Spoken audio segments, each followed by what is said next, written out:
बिस्मिल्लाहिर्रहमानिर्रहीम। अज़ीज़ तलबा व तालबात, अस्सलाम वालेकुम। सिटी कंप्यूटर ट्रेनिंग सेंटर में खुशामदीद। अज़ीज़ तलबा, आज हम माइक्रोसॉफ्ट पावर पॉइंट में एनिमेशंस के बारे में पढ़ेंगे। मैंने यहाँ पे कुछ स्लाइड सैंपल के तौर पर ले ली हैं। एनिमेशंस में हम अब देखते हैं कि हमारे पास क्या क्या ऑप्शंस हैं। तो मैंने यहाँ पे कुछ ग्राफिक्स भी ली हैं और टेक्स्ट भी ली है। अब इनके ऊपर हम मुख्तलिफ एनिमेशंस अप्लाई करते हैं। तो मैं कोई भी ग्राफिक या टेक्स्ट यहाँ पे सिलेक्ट करता हूँ। फॉर एग्ज़ाम्पल मैं इस ग्राफिक को सिलेक्ट करता हूँ तो एनिमेशन इनके ऊपर अप्लाई करते हैं। हमारे पास तीन तरह की एनिमेशन होती हैं। एक को हम इंट्रेंस की एनिमेशन कहते हैं, नेक्स्ट हमारे पास फेजेस है और नेक्स्ट उसके बाद हमारे पास एग्ज़िट है और इसके बाद हमारे पास यहाँ पे मोशन पाथ्स हैं। तो अब आइए इनको एक फर्दन अप्लाई करके देखते हैं। सबसे पहले इंट्रेंस की जो एनिमेशन होती हैं उनको हम अप्लाई करते हैं। ये देखें, ये अपीयर यानी ज़ाहिर होना। तो हमारी जो ऑब्जेक्ट जो हमने सिलेक्ट किया हुआ था उसके ऊपर अब जो हमने एनिमेशन लगाई है, हमारा वो ऑब्जेक्ट जो है वो ज़ाहिर होगा। ठीक है, अगर मैं इसको फेड की ऑप्शन लगाता हूँ तो फेड होगा, फ्लाई इन की लगाता हूँ तो फ्लाई इन होगा। ये देखिए फ्लाई इन। ठीक है, इसी तरह से अगर मैं इसको फ्लोट इन की लगाता हूँ तो फ्लोट इन होगा। ये मुख्तलिफ ऑप्शन हैं हमारे पास। शेप है, व्हील है, देखें ये हमारा एक सर्कल बना है। मैं व्हील की ऑप्शन फर्स्ट कर ले, इसको सिलेक्ट कर लेता हूँ, अप्लाई कर देता हूँ। ये व्हील की ऑप्शन इसके ऊपर अप्लाई हो गई है। तो उसके बाद ये इस जो हमने ये एक एनिमेशन अप्लाई की है अपनी इस शेप के ऊपर, फिर इसके इफ़ेक्ट है from bottom, from top, from left. ये देखें फ्लाई के इफ़ेक्ट ये आपको यहाँ पे नज़र आ रहे हैं। ठीक है, तो इसी तरह हमने इसके ऊपर काफ़ी सारी एनिमेशन अप्लाई कर दी हैं। एनिमेशन पैन पे हम क्लिक करते हैं तो ये देखें फ्लाई की हमने इसके ऊपर एनिमेशन अप्लाई की है। तो वो मुख्तलिफ यहाँ से हमने उसके इफ़ेक्ट चेंज कर सकते हैं कि बॉटम से फ्लाई हो, फ्राम बॉटम लेफ़्ट कॉर्नर से हो, फ्राम लेफ़्ट हो, फ्राम टॉप हो। तो ये आप पे डिपेंड करता है कि आप कौन सा इफेक्ट इसके ऊपर अप्लाई करते हैं। उसके ऊपर बिल्कुल उसी तरह जिस तरह लास्ट टाइम हमने ट्रांजिशंस में पढ़ा था कि हमने जो इसके ऊपर इफेक्ट अप्लाई किया है, ये हम सारी शेप्स के ऊपर भी और टेक्स्ट के ऊपर भी ये सारे ये इंट्रेंस के जो इफेक्ट है ये हम अप्लाई कर सकते हैं। उसके बाद फिर उसकी सेटिंग है कि हम क्या माउस क्लिक पे हम चाहते हैं कि ये जो हमने इसके ऊपर एनिमेशन अप्लाई की या परफॉर्म हो या विदाउट माउस क्लिक हो जाए। तो हम कहते हैं विद प्रीवियस का ये मतलब होता है कि अगर हमने पहले किसी ऑब्जेक्ट पे कोई एनिमेशन लगाई हुई है तो उसके साथ ही ये भी प्ले हो जाए। बहरहाल हम इसको चले माउस क्लिक पे रहने देते हैं। इसका ड्यूरेशन है कि ये जो फ्लाई होके आएगी या जो भी हमने इसके ऊपर एनिमेशन लगाई है वो कितना टाइम ले प्ले होते होते कितनी देर परफॉर्म करे। तो ये मैं इसको यहाँ से चेंज कर सकता हूँ। इसको 1 सेकंड कर देता हूँ, 2 सेकंड्स कर देता हूँ। तो ये मेरी जो है एनिमेशन ये इतना टाइम लेगी मुकम्मल होते होते। ये डिले टाइम होता है कि हमने जो पहले एनिमेशंस लगाई हैं उन एनिमेशंस के प्ले होने के बाद कितनी देर कितना डिले हो और उसके बाद नेक्स्ट एनिमेशन अप्लाई हो। तो इसके ऊपर मैंने कुछ एनिमेशन अप्लाई किए हैं। नेक्स्ट चलते हैं। मैं अब इसके ऊपर जो ये मेन हमारी 3 लिखा हुआ है सर्कल के अंदर, इसके ऊपर एनिमेशन मैं अप्लाई करता हूँ इसी तरह से। तो इसके अंदर मैं फ्लाई की है, फ्लोट की है। चलें जी, मैं इसमें ये व्हील की एनिमेशन अप्लाई कर देता हूँ। ठीक है जी, तो व्हील की एनिमेशन अप्लाई करने के बाद फिर इसके बाद इसके भी इसी तरह से इफ़ेक्ट हैं। ये देखें, तो ये देखें ये मुख्तलिफ इफ़ेक्ट्स आप इसके ऊपर यानी कितने स्पोक्स आप चाह रहे हैं, 4 स्पोक्स, 2 स्पोक्स, 8 स्पोक्स। तो मैं 8 स्पोक्स इसके ऊपर अप्लाई कर देता हूँ। उसके बाद जो है इसके ये देखें ये भी ऑन क्लिक है। मैं इसको ऑन क्लिक नहीं करता, मैं कहता हूँ विद प्रीवियस का ये मतलब है कि जो हमने पिछली एनिमेशन लगाई है उसके साथ ही ये भी प्ले हो जाएगी। या फिर अगर हम इसको आफ्टर प्रीवियस करेंगे तो पिछली एनिमेशन जब तक मुकम्मल नहीं होगी ये प्ले नहीं होगी। जो पिछली एनिमेशन हमने यानी इस ऑब्जेक्ट के ऊपर लगाई है वो जब मुकम्मल हो जाएगी तो फिर इस ऑब्जेक्ट की एनिमेशन प्ले होगी। तो मैं इसको आफ्टर प्रीवियस कर देता हूँ। उसके बाद इसका ड्यूरेशन जो है वो 2 सेकंड है, मैं इसका ड्यूरेशन 3 सेकंड कर देता हूँ। यानी बड़ी स्लो जो है ये एनिमेशन अप्लाई होगी। 4 सेकंड कर देते हैं हम उसका। उसके बाद ये डिले टाइम है, यानी क्योंकि मैंने यहाँ पे आफ्टर प्रीवियस किया है तो इस एनिमेशन इस ऑब्जेक्ट के ऊपर जो हमने एनिमेशन लगाई है उसके प्ले होने के बाद कितनी देर कितना टाइम डिले करे, कितनी देर के बाद जो है नेक्स्ट एनिमेशन अप्लाई हो। तो इसको मैं कह देता हूँ कि जी आपने 2 सेकंड्स आपने वेट करना है, देन आपने इसने जो नेक्स्ट हमारी एनिमेशन है उसने अप्लाई होना है। तो अभी हमने ये इसके इस सब्जेक्ट के ऊपर भी एनिमेशन लगा लिए हैं, इसके ऊपर भी एनिमेशन लगा लिए और यहाँ से हमने कुछ सेटिंग्स भी कर ली है। तो अब हम यहाँ से स्लाइड शो चलाते हैं और इसको देखते हैं कि जी क्या होता है।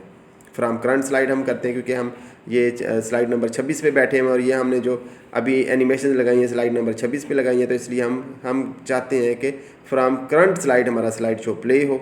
तो हम इसको तो ये देखें ये पहली एनिमेशन प्ले हुई है, 4 सेकंड्स डिले हुआ, और उसके बाद दूसरी एनिमेशन प्ले हुई और देखिए हमने कोई माउस क्लिक नहीं किया, ऑटोमेटिकली एनिमेशन जो है हमारी वो प्ले हो गई है। तो इसी तरह से ये हमारी इंट्रेंस की एनिमेशन थी कि एक ऑब्जेक्ट या डाटा किस तरह से आपके पेज के ऊपर अपीयर होगा। नेक्स्ट जो है जब एक चीज़ अपीयर हो गई, फॉर एग्जांपल ये हमारे पास जो ऑब्जेक्ट था ये अपीयर हो गया, इसके बाद हम चाहते हैं कि अपीयर होने के बाद हमारी जब ये स्क्रीन पे मौजूद है तब जो है ये कोई जो है वो एनिमेशन परफॉर्म करे, तो फिर ये एनिमेशंस वो होती हैं कि जो एक ऑब्जेक्ट आपकी स्क्रीन पे मौजूद है वहाँ पे वो परफॉर्म करता है। फ़र्ज़ कर ले मैं इसको स्पिन करता हूँ, ठीक है। अब ये पहले तो अपीयर होगा, ठीक है, वो इसका इंट्रेंस का एनिमेशन होगी। जब ये हमारे पेज पे आ गई उसके बाद जो इसकी परफॉर्मेंस है, हम इसके ऊपर एक से ज़्यादा एनिमेशंस लगा सकते हैं, तो वो हम इसके ऊपर एम्फेजेस की एनिमेशंस लगाएंगे। अब एम्फेजेस की एनिमेशंस की भी फिर वही सेटिंग्स है कि हम इसको with previous, after previous, on click, अगर ऑन क्लिक रखते हैं तो जब तक हम क्लिक नहीं करेंगे ये एनिमेशन प्ले नहीं होगी। अगर आप इसको करते हैं कि विद प्रीवियस, तो यानी इससे पिछली जो हमने एनिमेशन लगाई हुई है इस ऑब्जेक्ट के ऊपर वो अभी चल रही होगी और उसके साथ ये भी प्ले होना शुरू हो जाएगी। और अगर हम इसको आफ्टर प्रीवियस करते हैं तो आफ्टर प्रीवियस का मतलब ये है कि जब तक ये वाली एनिमेशन जब हमने इसके ऊपर अप्लाई किया वो मुकम्मल नहीं होगी तब तक ये परफॉर्म नहीं होगी। तो हम इसको विद प्रीवियस कर देते हैं और देखते हैं कि क्या होता है कि ये एनिमेशन भी चल रही है और उसके साथ ये भी प्ले होना शुरू हो जाए। डिले टाइम हम इसका कोई नहीं रखते और उसके बाद हम इसको फ्रॉम स्लाइड शो को प्ले करते हैं और इसको फ्रॉम करंट स्लाइड हम प्ले करते हैं। मैंने क्लिक किया तो ये देखें, ठीक है जी। तो ये अब हमारी इस तरह से अप्लाई होगी। उसके बाद है जी हम इसको फिर करते हैं फ्रॉम करंट स्लाइड, तो ये देखें, ठीक है जी। उसके बाद हमारे पास नेक्स्ट है एनिमेशंस के अंदर हम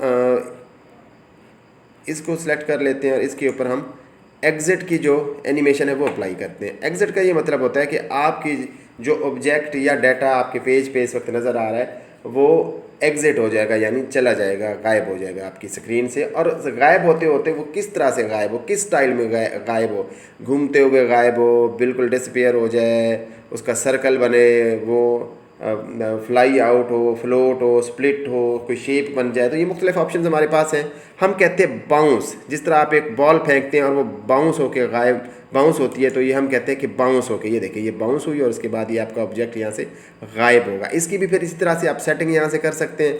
आप कहते हैं कि ऑन माउस क्लिक हो या उसका कोई ड्यूरेशन लगा दें, मैं कहता हूँ कि इसको ऑन माउस क्लिक हमने रखना है। उसके बाद हम स्लाइड शो में जाते हैं। स्लाइड शो में जाके अब हम इसके ऊपर हमने जो स्लाइड्स लगाई हैं उनको प्ले करके देखते हैं। स्लाइड शो में जाते हैं और हम कहते हैं फ्रॉम करंट स्लाइड, तो ये देखें ये हमारी पिछली एनिमेशन चली और अब जब तक हम ये देखें बाउंस हुई हमारी नेक्स्ट जो हमारी शेप थी और उसके बाद वो हाइड हो गई है, ठीक है। तो ये हमारे एग्जिट के थे एनिमेशंस थी और ये एनिमेशंस की मैंने आपको सेटिंग भी बता दी है।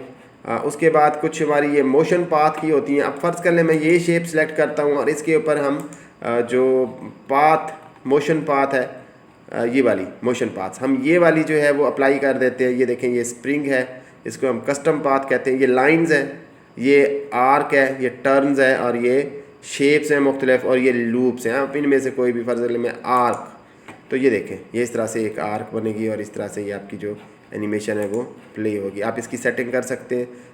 हम चाहते हैं कि ये इधर से स्टार्ट हो इस लोकेशन से और इस लोकेशन तक जाए और इसी तरह से आप इसको घुमा भी सकते हैं, ठीक है। आप इसको उठा के इस तरह एडजस्ट कर सकते हैं। तो आपका ये जो ऑब्जेक्ट है ये इस लोकेशन से स्टार्ट होगा और इस लोकेशन पे आके एंड होगा, ठीक है। अभी हम इसको प्ले करके देखते हैं। तो ये देखें, ये देखें ये जो ऑब्जेक्ट है ये यहाँ से प्ले होना स्टार्ट हुआ है, ये वाला ऑब्जेक्ट यहाँ से प्ले होना स्टार्ट हुआ है और यहाँ पे आके ये रुक गया है। इसकी सेटिंग फिर उसी तरह से है कि आप इसको माउस क्लिक पे रखना चाहते हैं, इसका ड्यूरेशन, इसका डिले टाइम आप क्या रखना चाहते हैं वो सेटिंग आप उसी तरह से कर सकते हैं। तो इसको आप टर्न्स लगा सकते हैं, ये देखें ये यूँ अब टर्न होगी। इसकी भी सेटिंग आप उसी तरह से कहाँ से इसको यहाँ से स्टार्ट करना है और इसको कहाँ तक आपने लेके जाना है, इसकी सेटिंग भी आप ये देखें यहाँ से आप बढ़ा सकते हैं, ठीक है। तो ये यहाँ से प्ले होना शुरू होगी और टर्न लेके यहाँ पे जाके रुक जाएगी। इसी तरह से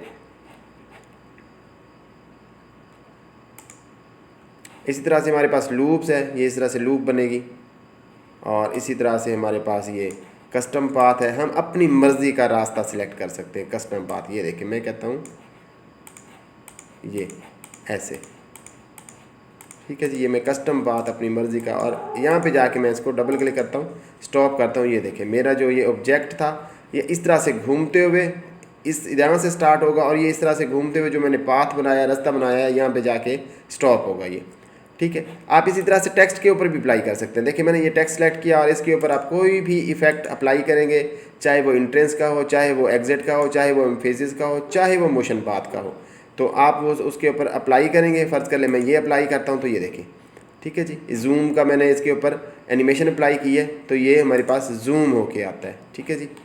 इसको बाकी इसकी सेटिंग फिर on mouse click, duration, delay time, ये सारी हमने पढ़ी है, ये सेम तरीके से अप्लाई होगी। डियर स्टूडेंट्स, मुझे उम्मीद है आपको आज का लेक्चर समझ आया होगा। और लेक्चर को शेयर करें, चैनल को सब्सक्राइब करें और लाइक करें, कमेंट्स करें।